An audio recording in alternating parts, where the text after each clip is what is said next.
Evidence secured at marker 4. Advise command we are holding the scene. Copy that. It's getting heavier out here. She never let her kids come outside, play. None of the kids engaged with those kids. She was acting out. You had concerns about her mental health? Yes, 100%. The same thing that happened to my baby. You want her death penalty? Dead. I don't care if it's death penalty. I don't care if she hang herself. I want her dead. Out of here. People are going to say that sounds awfully harsh.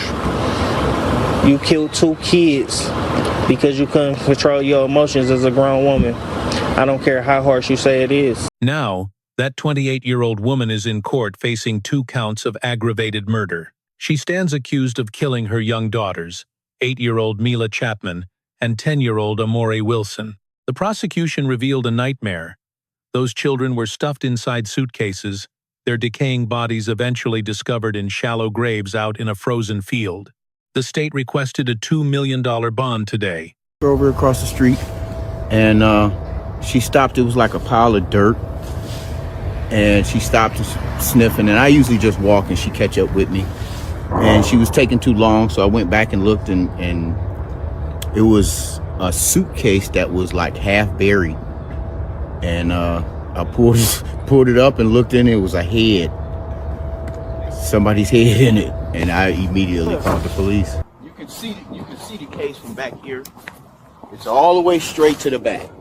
Close to that sign? Yeah, see the little black straight ahead in front of me? Okay. Straight, it's a suitcase? It's a suitcase. A home and a bed. Those 4 words are exactly why Child Protective Services determined that Amore Wilson and Mila Chapman were safe.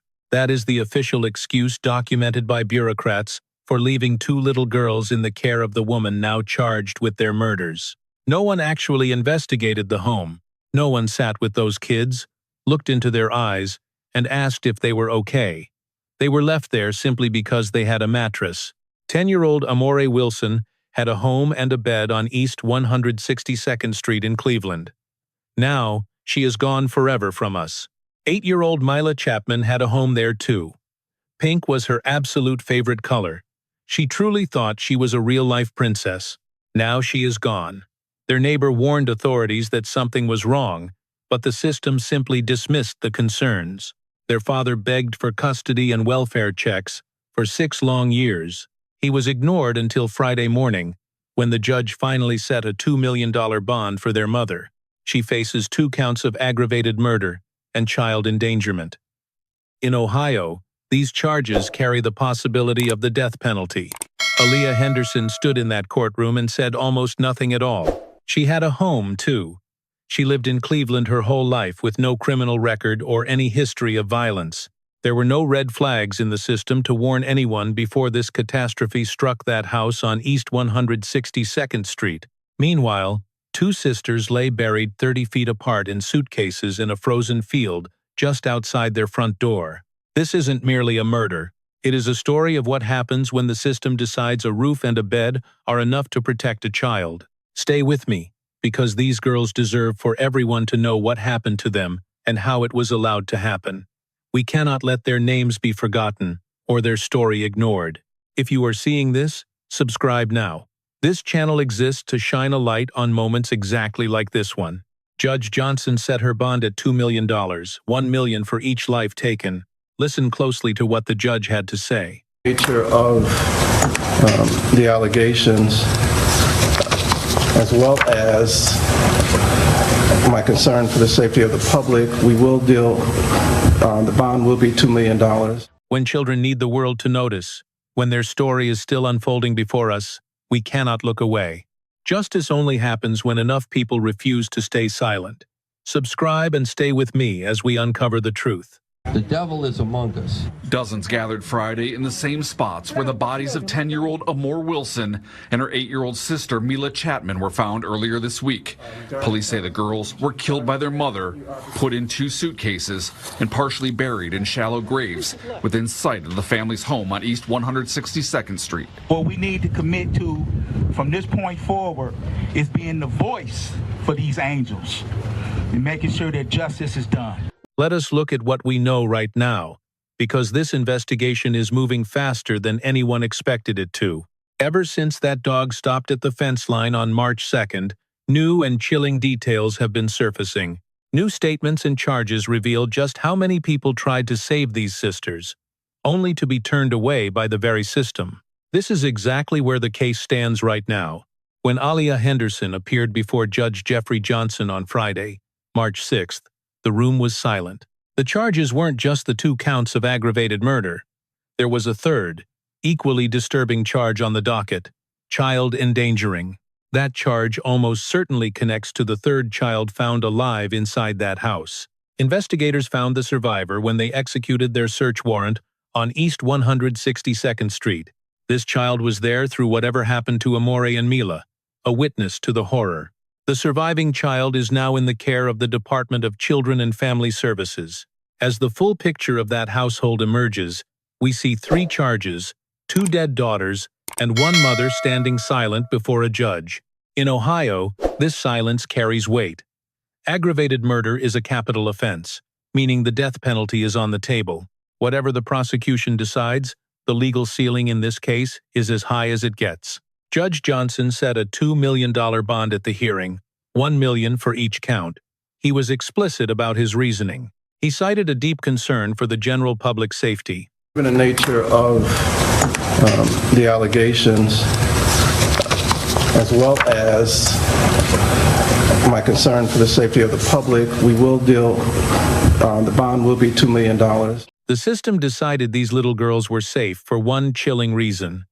They had a mattress to sleep on. Henderson's lawyer cited her clean criminal record as mitigation.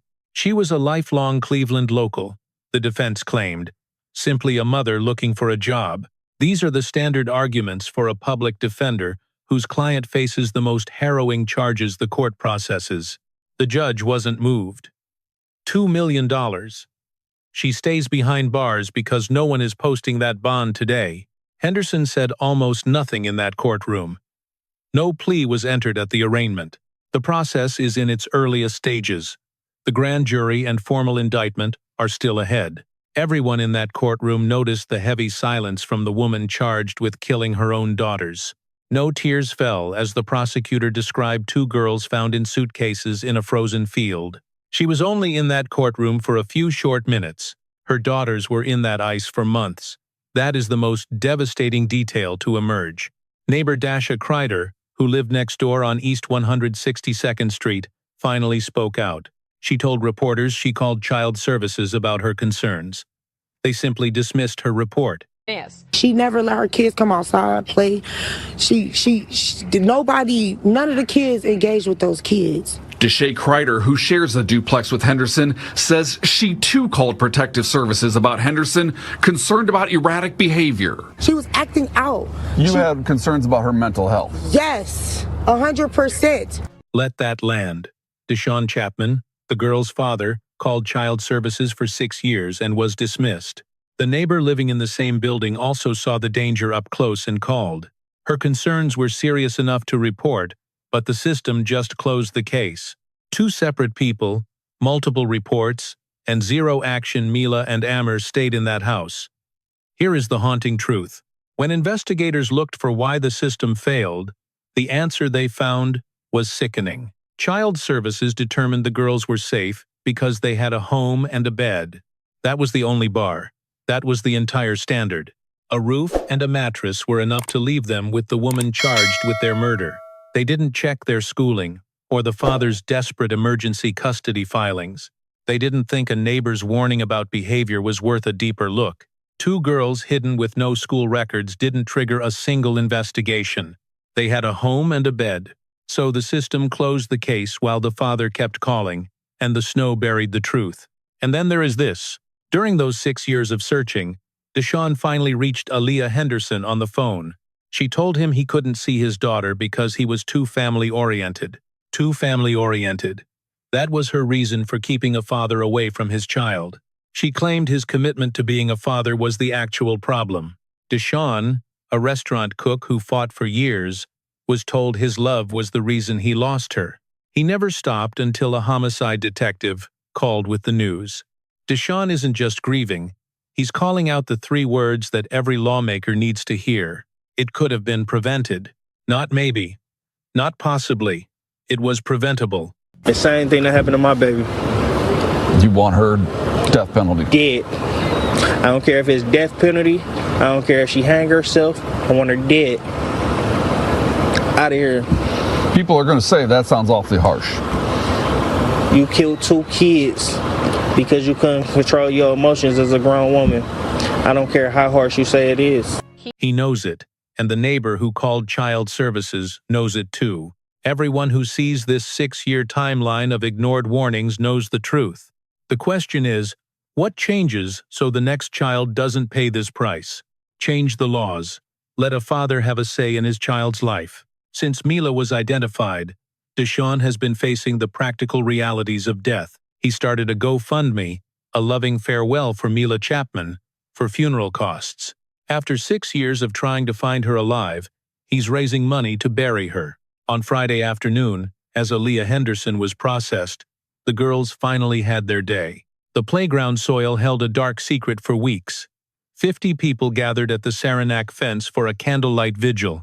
50 souls braved the biting Cleveland March air, clutching flames for Amore, Mila, and the father who never quit looking. They stood for the grandmother who collapsed at the perimeter, and for the lone surviving child, now in foster care. They stood for a community desperate to process a horror that should never have happened. Very emotional here. The vigil just wrapped up a little bit about 30 minutes ago, actually. The 2 girls' fathers are here, and as you can imagine, they're both pretty emotional, really emphasizing their need for privacy. But dozens of neighbors here in the Collinwood neighborhood came together for this candlelight visual. There were lots of balloons and teddy bears and signs in honor of both Mila and Amore.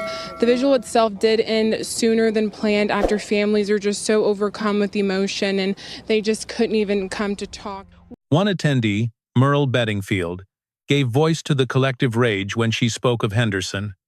Whatever fate awaits her, she earned it. But for some, candles and prayers aren't enough to mark this ground. A movement is growing, a demand for a permanent monument on the very spot where Amore and Mila were discarded. They want that Saranac playground fence to transform into a sanctuary, turning the field where they were buried into a sacred place.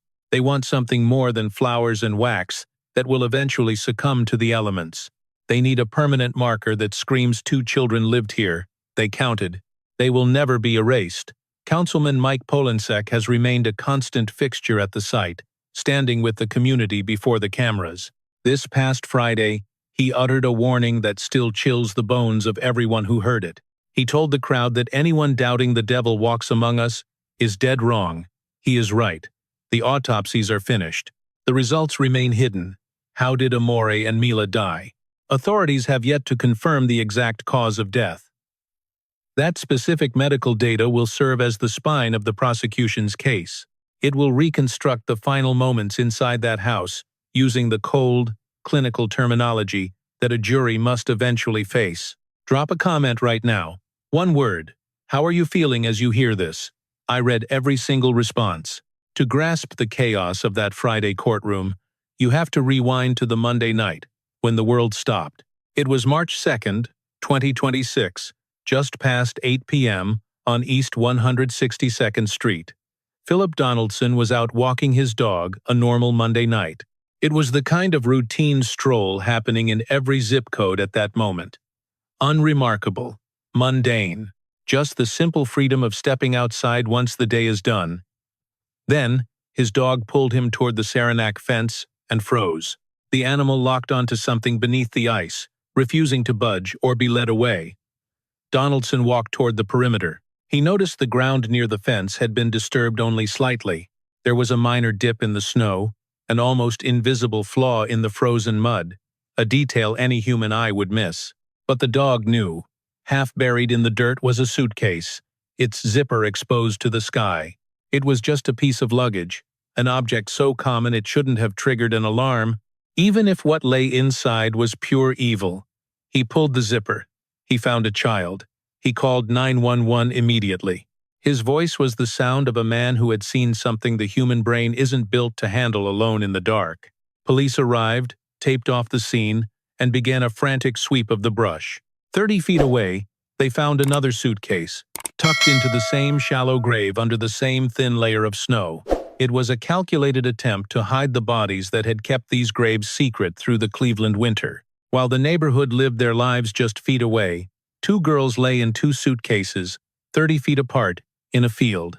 There is a photo from 2019 taken inside a Cleveland doctor's office. It shows two girls grinning with their mother and grandmother. It's a standard family snapshot, the kind buried in phone galleries until it becomes a relic of a lost life.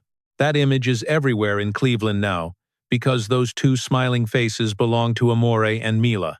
This photo is from March 2020. It captures a living room fort made of blankets draped over chairs. Deep inside, Amore and Mila are huddled together, beaming with that pure, untouchable joy of children in a world they built themselves. Deshawn Chapman released that photo this week. It is the final time he ever saw his daughter alive. If you're watching this, share this video right now. Amore and Mila need their story to reach the one person who knows something. The person who can help ensure justice isn't just a word, but a reality. Do it for them. Deshawn Chapman last held Mila in March 2020, when she was only 3 years old. She was small enough to still be figuring out the world, but old enough to know her daddy's face and reach for him. At that age, a child lives entirely in the now, vibrant and wide-eyed for whatever is right in front of them. Before they were discovered in suitcases in a frozen field, Mila was safe inside a living room fort with a father who loved her. Deshawn Chapman would spend 6 years desperately trying to get back to his daughter. Deshawn Chapman works as a restaurant cook. He and Aaliyah Henderson never wed, yet they shared a year raising Mila after her birth. He knew his daughter. He truly loved his girl. But when access was suddenly snatched away, he utilized every single legal avenue available to a father to bring her back home. Over 6 long years, he called Child Protective Services repeatedly. Each time, they told him his concerns were simply noted. Files opened and shut. The official excuse? The girls had a roof and a mattress. So, he begged the court for emergency custody. Rejected. He demanded welfare checks, but when police knocked, they claimed nothing warranted their intervention. Why didn't they look closer? They left without Mila, claiming their hands were legally tied. They insisted the children had the essentials, failing to meet the legal threshold for removal. That standard? A house and a bed. The Cuyahoga County Child Welfare System decided those two things proved Amore Wilson and Mila Chapman were perfectly safe.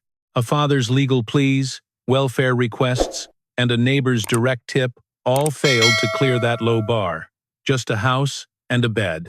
The system analyzed every single piece of evidence that Deshawn Chapman and Desai Kreider presented, yet it decided the bar was never met.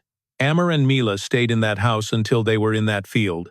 Homeschooling effectively erased Amore and Mila from society, hiding them from the mandatory reporters who were trained to save them. A neatly kept yard shielded the horror from suspicious neighbors. 6 years of bureaucratic brick walls kept a desperate father from ever reaching his own children. Ignored pleas from Deshawn and Deshawn Crowder effectively blinded the child welfare system's active attention. And then, there was the snow. Weeks of heavy Cleveland snowfall buried the physical proof of what had finally been done to those two little girls. Tiny layers of secrecy piled up, creating a lethal, invisible trap. This perfect storm of neglect meant 2 children were dead and buried before the outside world knew they were even missing. Police didn't break Aaliyah Henderson with a confession or a secret tip. They caught her the way all careful killers get caught. They checked the cameras. Who was watching? Following the grim discovery on March 2nd, detectives scoured the neighborhood around East 162nd Street, pulling every scrap of surveillance footage overlooking that desolate field. They checked the fences and streets, hunting for movement while interviewing every witness. Piece by piece, they reconstructed the crime using footage captured by neighbors who never knew they were filming a nightmare. Video, statements, and forensic evidence merged with DNA results to finally put names to Amore and Mila. This mountain of proof led to Aaliyah Henderson being led away in handcuffs Wednesday night. She was hiding in plain sight, living in a house on the 700 block of East 162nd Street. Her front door sat just steps from that fence where Philip Donaldson's dog had suddenly frozen in its tracks. When detectives executed that search warrant, they recovered substantial evidence. They rescued a surviving child and arrested the woman they believe ended the lives of Amore Wilson and Mila Chapman. The lens captured what the snow tried to hide. On March 6, 2026, justice finally began. Aaliyah Henderson stood silently before Judge Jeffrey Johnson. The charges were read: 2 counts of aggravated murder and 1 count of child endangerment. Prosecutor Christine Travagleni stood up and described the horror in that field. Badly decomposed remains shoved into suitcases. Cold, legal jargon was used to describe 2 little girls who deserved the entire world but received absolutely nothing but pain. Judge Johnson set bond at $2 million, citing a massive threat to public safety. Her lawyer noted she had no criminal past and was actively seeking work in Cleveland. She was a lifelong resident who remained eerily quiet throughout the entire proceeding. No plea, no tears, zero reaction to those charges or the clinical description of badly decomposed bodies found in suitcases within that frozen field. She stood in that courtroom for only a few minutes before she was finally gone. She's back in custody behind the walls that will hold her, while prosecutors build toward the accountability the courts must deliver for Amore Wilson and Mila Chapman. What was her excuse? Pause right now. Hit that like button. Don't do it for the algorithm. Do it for Amore and Mila so their story reaches everyone. 1 tap. For them. All of Cleveland is mourning. The memorial at the Saranac playground fence grows larger every single day. 2 suitcases lay in a frozen field. Inside were Amore or Mila, hidden in shallow graves until March 2nd. Strangers now leave flowers and notes where those bodies were finally discovered. Signs for Amore and Mila stand among the tribute. Michelle Wilson, Amore's grandmother, visited the site and collapsed into her hands in total despair. Imagine the specific agony of a grandmother losing a 10-year-old girl who had her entire future stripped away by a failing system. That future is gone forever. On a Friday afternoon, 50 people stood in the biting March wind for a candlelight vigil. Muriel Bedingfield spoke for the crowd regarding the mother, Henderson. Whatever judgment comes her way, she earned it. Councilman Mike Polinsk addressed the community with words that continue to haunt every person who heard them. He warned that anyone who thinks the devil is not among us is dead wrong. Now, people want more than candles. There is a loud push for a permanent memorial right where Amore and Mila were found.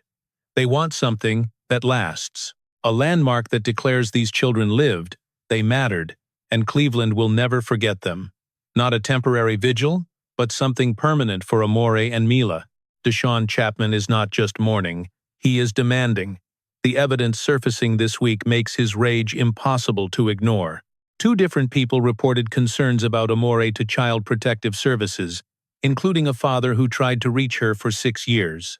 A neighbor in the same building saw enough through the walls to pick up the phone and alert the authorities. Both reports were tossed out. The system claimed the threshold was not met because the girls had a roof and a bed. How does a parent homeschool a child they are actively hurting without a single person checking the danger? Ohio parents must notify school districts about homeschooling, but they face almost zero oversight once that notification is filed. When a child leaves school under an abusive parent, they lose their only link to people trained to report abuse. How does a father spend 6 years filing for emergency custody without the courts ever granting him access to his daughter?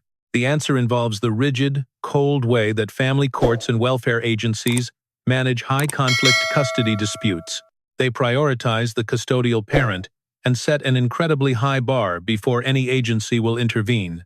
Why was a neighbor's direct report to Child Protective Services ignored? The answer is that same threshold. A home and a bed were treated as the maximum standard for safety, rather than the bare minimum the system should investigate. These aren't failures by individual workers. These are structural, designed failures in a system built around a specific threshold.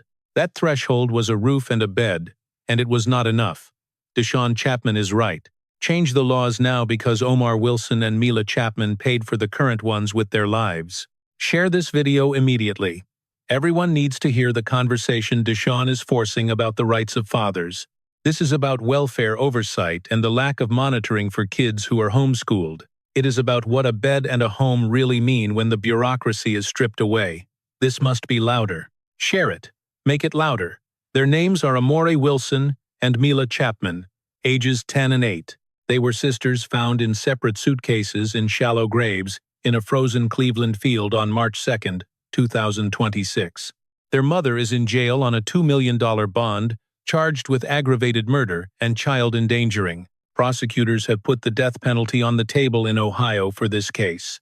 While the legal battle starts, Mila's father started a fundraiser to bury the daughter he spent 6 years trying to reach. He is a restaurant cook who showed up every single time the system gave him a door to knock on. For 6 years, he was turned away every single time. Amore's grandmother stood at the memorial and hid her face. 50 people held candles in the cold for 2 little girls they had never even met. A neighbor is demanding a permanent monument, so the field of their discovery becomes a site of eternal remembrance. A councilman warned his community that the devil is among them. The autopsy results are still pending.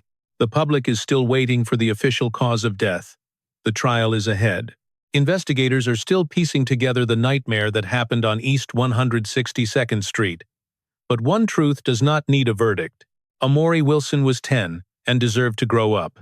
Mila Chapman was 8 years old. She loved pink, she was always smiling, and she believed she was a princess. She lived just down the street from the father who never stopped looking. They had a home, and the system failed. Help stood right on the porch and simply walked away, while 2 children were dying inside. It was never enough. They deserved a protector. Every institution failed by silencing the desperate people who were actually trying their absolute best to save those kids' lives. They should be alive today. Say their names out loud. Amore Wilson and Mila Chapman. Hold them close. Remember them forever. Do not let this case vanish into the background while the legal gears grind forward slowly. Because right now, somewhere nearby, another child remains invisible behind a homeschool curtain in a house that looks normal.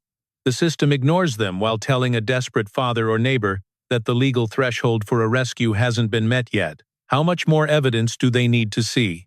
That child needs us to have actually learned something from Amore and Mila. We cannot let them have died for nothing. Subscribe to the channel. Like this video. Share it. Leave their names Amore Wilson and Mila Chapman in the comments right now. Carry the message Deshawn Chapman is sending to every lawmaker and every child welfare agency in every family court across this country. Change the laws. A roof and a bed are simply not enough. It wasn't enough for Amore or Mila, or for the children the system hasn't failed yet, but will if things do not change. I will see you in the next.